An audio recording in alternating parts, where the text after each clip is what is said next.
Hi, and welcome back to This Week Today. I'm Chase Majerus.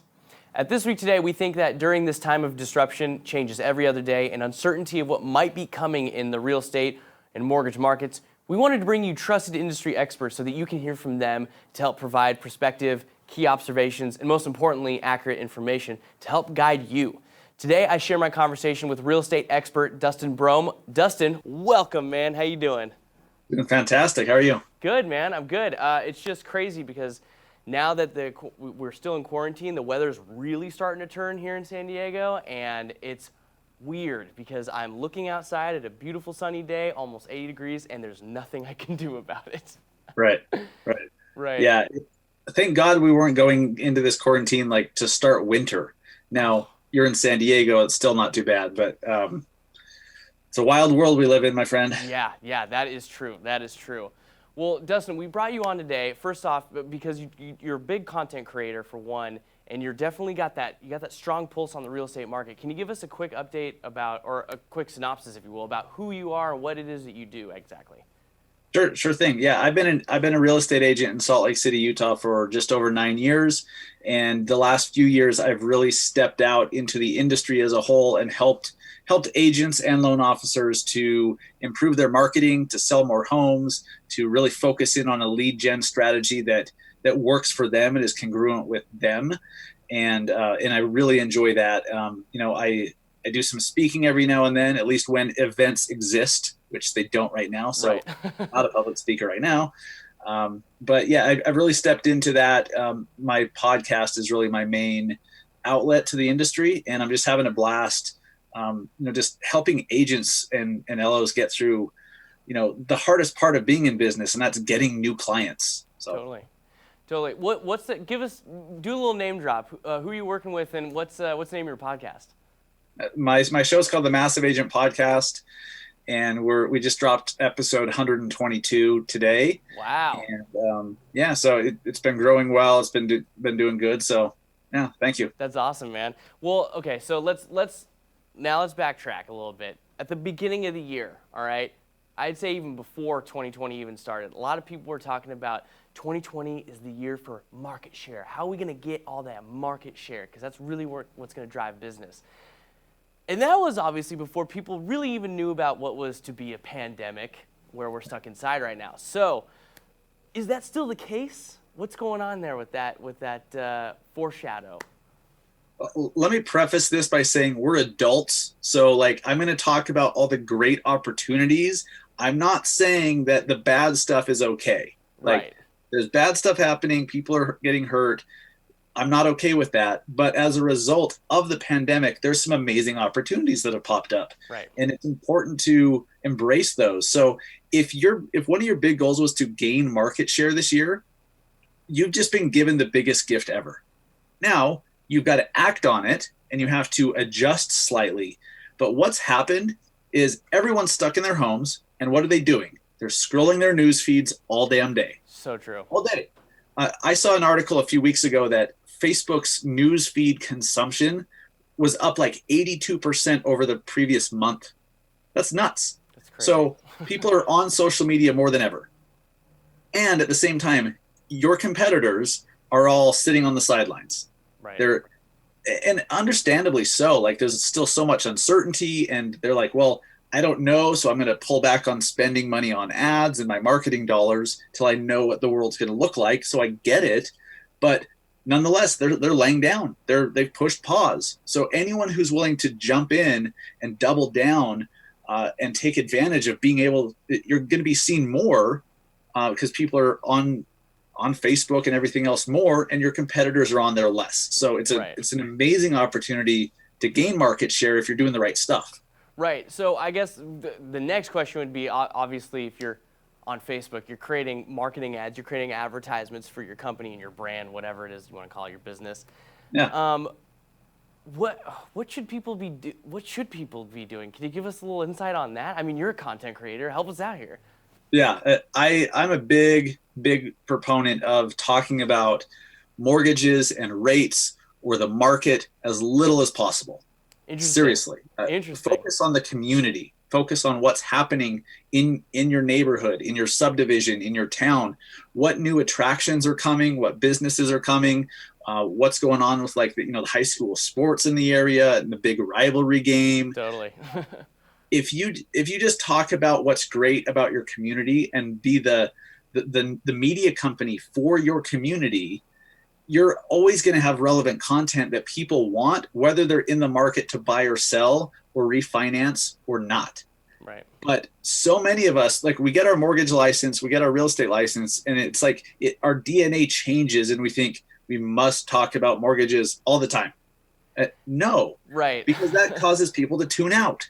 Right. They don't care. In fact, if I remember correctly, you wrote an article and partnered with Housing Wire, correct, about this exact topic. Yeah. Stop talking about real estate. Stop talking about mortgages. As soon as you start getting into that, and I mean, I'm a millennial. As soon as you start really getting into that information, it becomes like he lost me at the word. I don't even know what that word was. Repeat that word again. Like. It's really tough for people who aren't always in the industry and they don't have the pulse on the market to be able to understand what's being said in a lot of these conversations. So how do you expect them to do it, while scrolling on their news feed, and when they don't even want to do it when they're sitting in front of you? Talk to me like I'm a real person, man. I don't know what those words are. So it makes total sense. I totally understand that. Yeah, it's the whole point here is to have a big audience, a very wide audience of the whole community. Now, it's not like everyone's going to watch you or pay attention to you, but then you're not. If you're only speaking to people in a very specific time of their life with a specific need, your potential is this, when it could be the whole community. Right. So just be the local expert and think about what's interesting to you about your area. I don't know about you, but I love seeing new signs pop up, like Top Golf is coming, or this new restaurant's opening. Like I see construction starting, and I'm always thinking, I wonder what that is, because I want to know. Of course, yeah. And so if you could just be the source of that stuff that people can find, they're going to keep coming back. You have to give people a reason to come back, or you're just giving them a reason to tune out. Totally. And that's how you build a long-lasting business. Especially during this pandemic, if all you're focused on is real estate and mortgage related stuff, and let me just qualify this. I'm not saying that doing specific ads where you're offering a list of homes with swimming pools and a 2-car garage or refinancing, that still works, right? But that shouldn't be the only strategy. So during this pandemic, you have to be careful too that you're not tone deaf. Right.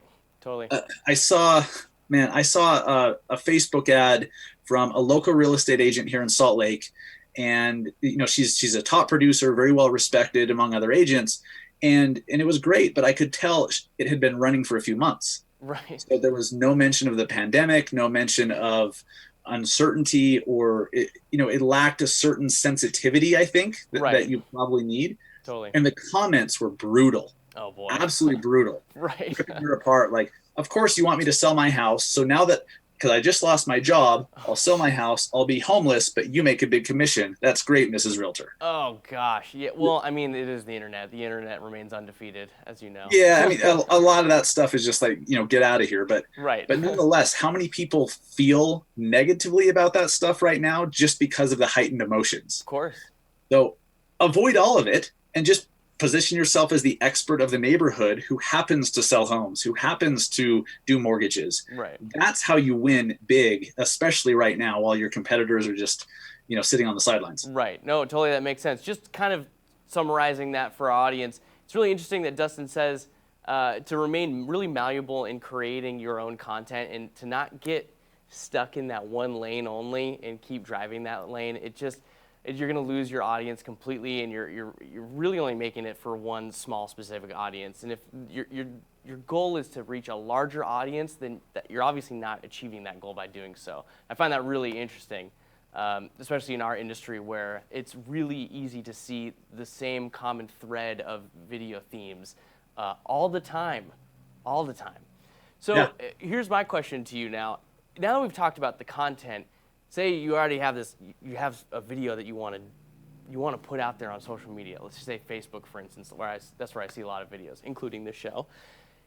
What do you do to reach a larger audience? I mean, I know you can like boost ads and stuff, but what would you tell our audience if you could give them some advice on like Facebook ads, for instance? Yeah, first I would.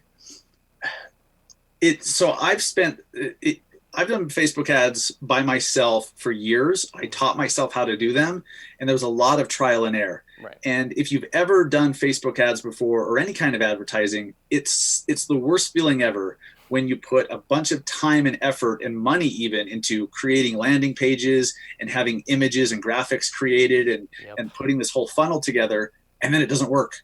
Like it's just not received well. Right. So instead, put content out there, videos, graphics, images, share articles, be funny, like don't force being funny if you're not a funny person, but like share humorous stuff that's local in nature, that people don't have to think too hard about. And then the stuff that performs really well, put some ad money behind that stuff. Okay, you go into Facebook Ads Manager and think, wow, that post that I did last week, that performed really well. Now I'm going to put $50 behind it and get more people in the community to see it. Totally. And there's just such opportunity to do that rather than throwing money at it to try to make something happen. Put money behind the stuff that's already being received well. And when you put something out there that's performing better, like when you do an episode of this show that's performing better than the rest, Right. Yeah. That's More the eyes, stuff more you views, should be more putting reactions. Right. Yeah. Totally. Well, Dustin, this is really awesome information. Hopefully, people who are at home or stuck at home, if you will, they're watching this episode and getting the information they need to help them get into that next step for almost homemade marketing. That's the way that you're going to start dominating your market share, if you will. And we hope that at a company like Synergy One Lending, even we continue to like set the bar for what's possible and what's available to you to keep reaching that goal. I mean, shoot, video is obviously king. I mean, like you said, you're on social media all day long, Instagram, Twitter, Facebook, and the pictures are great, of course. The more visual stuff, the better. But when you put a video that's got good content, it's got something that wants you to stick around for, I will hit the like button. And we hope you guys do too. Shoot. Yeah. Your personality comes through in video. See, that's the magic of social media is it's a tool to help you get in front of a large audience. Right. And so when you can do this with a podcast, because people can hear you and the way you say things. But when they hear you and see you and the body language that you do say things, they get to know you. You become likable or dislikable, and then they just, you repel them, but you attract the right people. And that connection that can be made. I mean, you do a video and you could have 1,000 people see it, by tomorrow afternoon. Right. If you wanted to go one-on-one and get your face and get your message in front of 1,000 people, if it wasn't for video, how would you do that? Right. It would take forever. Totally. It's not even possible. Yeah, so, especially with no public speaking events anymore. yeah, since that's canceled. Right. Yeah. Well, Dustin, thank you so much for joining us today, man. We hope to have you again on in the future. I know you and I have already done interviews in the past, so it's good to be back together again. For sure. Yeah, thanks for having me, man.